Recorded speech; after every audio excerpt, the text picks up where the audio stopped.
April 30th, 1945. Berlin. The city no longer looked human. Smoke covered the sky. Buildings burned like paper.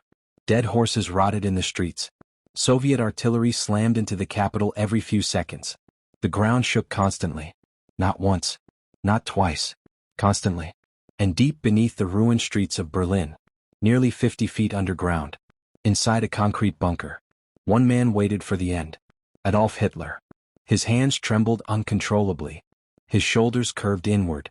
Witnesses later said he looked like an old ghost wearing Hitler's face. His famous stare had vanished. His voice cracked. Sometimes he could barely walk. But even then, even with Berlin collapsing above him, he still believed history would understand him. Imagine standing in that bunker. No sunlight. No fresh air. Just sweat. Fear. Cigarette smoke. And the sound of Soviet guns getting closer every hour.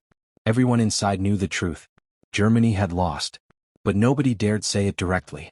Not to him. Not until the final hour. At around midnight before his death, Hitler married Eva Braun inside the bunker. Think about that for a second. The Third Reich was collapsing. Millions were dead.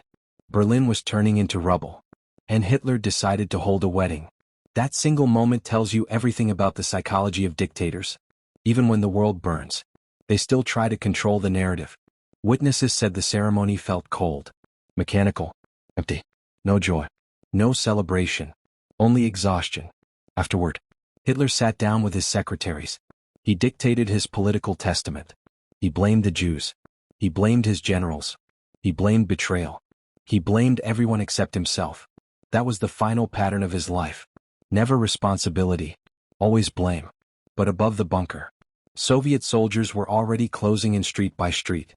Every hour brought them closer to the Reich Chancellery. The end was no longer a possibility. It was a countdown. And somewhere far from Berlin, another man would later hear about Hitler's death and say something history never forgot. Georges Patton. Patton was not a politician. He was not careful. He spoke like a man who believed war stripped away lies. And when he heard about Hitler's end, his reaction shocked many people. Because Patton did not celebrate the way others did. He looked at the death differently.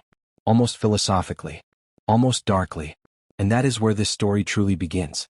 Inside the bunker. The final hour moved slowly. Painfully slowly. People whispered in corners. Officers stared at maps that meant nothing anymore. Telephones rang with reports of units that no longer existed. One commander claimed Berlin could still be saved. Another promised reinforcements. All lies. Everyone knew it. Even Hitler knew it. But dictators often become prisoners of their own myths. Hitler spent years telling Germany that weakness was betrayal. Surrender was cowardice. Defeat was impossible. Now he faced his own words. And he could not escape them. At around 1 p.m. on April 30th, Hitler called his closest staff together for a final farewell. Witnesses described the room as silent. Terrifyingly silent. He shook hands with secretaries, officers, guards. Some cried. Some stared blankly. Some avoided eye contact completely. Imagine being there. Imagine shaking hands with the man who started the deadliest war in human history. Would you feel hatred? Fear? Pity? That is the uncomfortable truth about history. Evil rarely looks dramatic in its final moments. Sometimes it looks tired, broken, human. And that makes it even more disturbing. Hitler then retreated into his private room with Eva Braun. Outside the door, everyone waited. Minutes passed. Nobody spoke. Then suddenly, a gunshot. Sure. Quick. Final. The guards froze. For several seconds. Nobody moved. Then Hitler's valet entered the room. The smell hit first. Gunpowder. Cyanide. Hitler sat slumped on the sofa. Blood running from his temple. Eva Braun beside him. Dead from poison. The Third Reich ended in silence inside a small underground room. Not on a battlefield. Not with glory. Not with one final speech. Just two bodies in a bunker while the world above collapsed. And then came the most bizarre part. Hitler's staff wrapped the bodies in blankets. They carried them upstairs into the ruined garden outside the bunker. Soviet shells exploded nearby. The air smelled of smoke and gasoline. The bodies were placed into a shell crater. Then gasoline was poured over them. And someone lit the fire. Imagine witnessing that scene. The dictator who once stood before millions. Reduced to flames in a crater. Half burned beneath falling artillery. That image haunted Europe for decades. But far away from Berlin, General Patton heard the reports, and instead of celebrating wildly, he reportedly made a chilling observation. Patton believed dictators often choose suicide because they cannot face humiliation. For Patton, Hitler's death was not heroic. It was predictable. A man obsessed with power could never survive powerlessness. And maybe Patton understood something terrifying about war. The battlefield does not always destroy men physically first. Sometimes it destroys their identity. And once identity collapses, everything else follows. Here is where the story becomes darker. Because Hitler's final hour was not only about death, it was about fear. Specifically one fear: capture. Hitler feared the Soviets more than death itself. He knew what Joseph Stalin wanted: a public trial, humiliation, a cage, maybe execution before cameras. Hitler could not tolerate that image. Not because he valued dignity, but because dictators survive through mythology. The moment the myth collapses, their power dies forever. That is why Hitler ordered his body burned completely. He did not want photographs. He did not want enemies displaying his corpse like a trophy. He wanted control over the ending, even at the very last second. And that creates a disturbing moral question. Was suicide his final act of cowardice? Or his final act of control? History still debates it. Some argue Hitler escaped justice by killing himself. Others argue living capture would have exposed the emptiness of his ideology even more. Patton himself held complicated views about war. He admired military discipline, aggression, strength.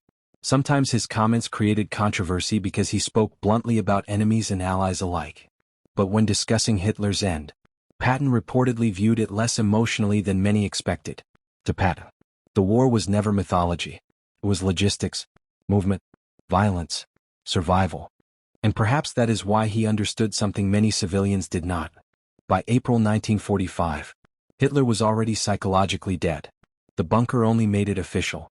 Inside those underground halls, paranoia consumed everyone. Some officers tried escaping Berlin. Others drank heavily. Some burned documents. Others planned new imaginary offensives while Soviet tanks rolled closer. This is how collapsing regimes often end. Not with unity, with fragmentation.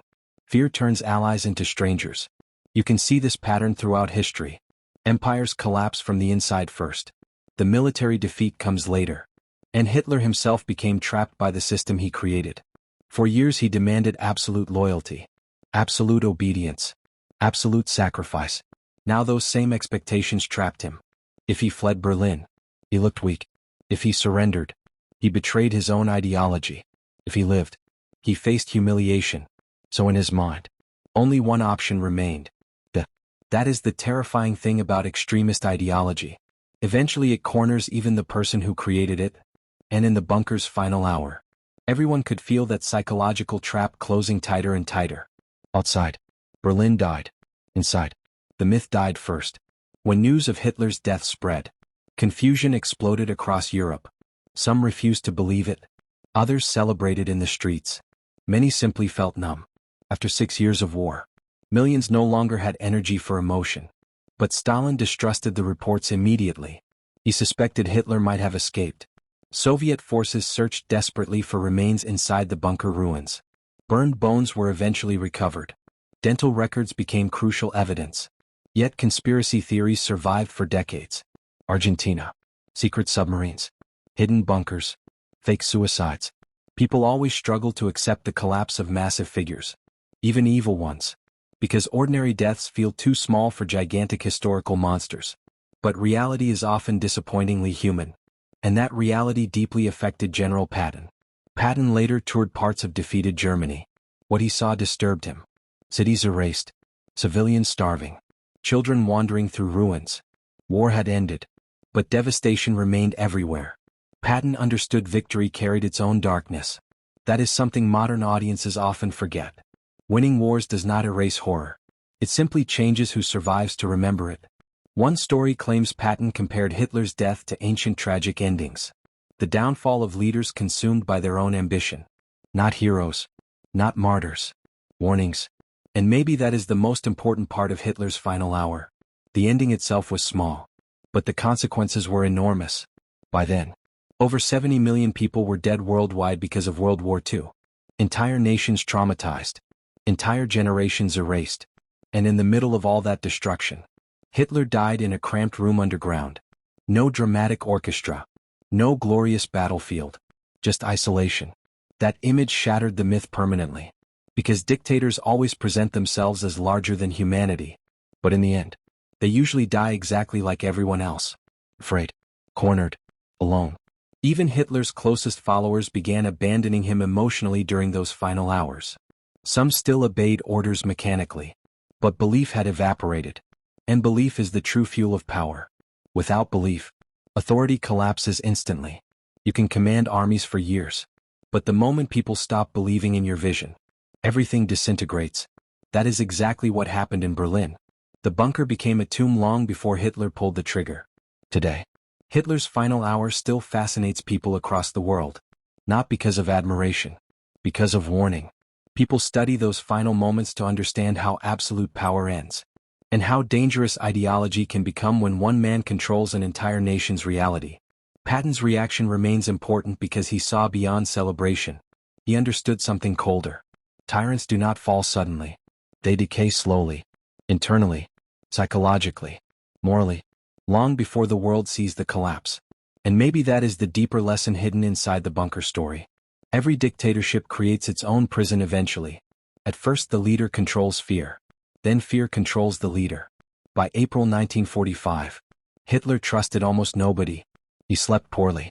He shook constantly. He isolated himself underground while Berlin burned above him. The man who once addressed massive stadiums ended life hiding beneath concrete. That contrast matters. Because history is full of leaders who believed they were untouchable. Until reality arrived. Violently.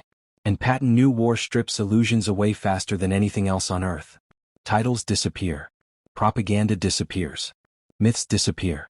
Eventually all that remains are choices. The choices leaders made. The choices soldiers obeyed. The choices ordinary people tolerated. That is why Hitler's final hour still feels disturbing today. Not because it was cinematic. Because it was human. Painfully human. A broken old man sitting underground while the consequences of his decisions destroyed an entire continent above him. And maybe the most haunting part is this. During those final moments, Hitler still blamed others. Even then. Even at the edge of death. No apology. No acceptance. No remorse for millions dead. Just bitterness. That tells you something terrifying about fanaticism. Some people would rather destroy the world than admit they were wrong. General Patton once said wars may be fought with weapons. But they are won by men. And in Berlin's final hour, the weapons no longer mattered. The war was already decided by fear, pride, delusion, and collapse. The bunker simply revealed the truth too late. So now imagine yourself standing there. The concrete walls shaking. The smell of smoke in the air. The sound of Soviet artillery closing in. And a dictator deciding between surrender and suicide. What would you call Hitler's final act? Cowardice? Control? Or the inevitable ending of a man destroyed by his own ideology?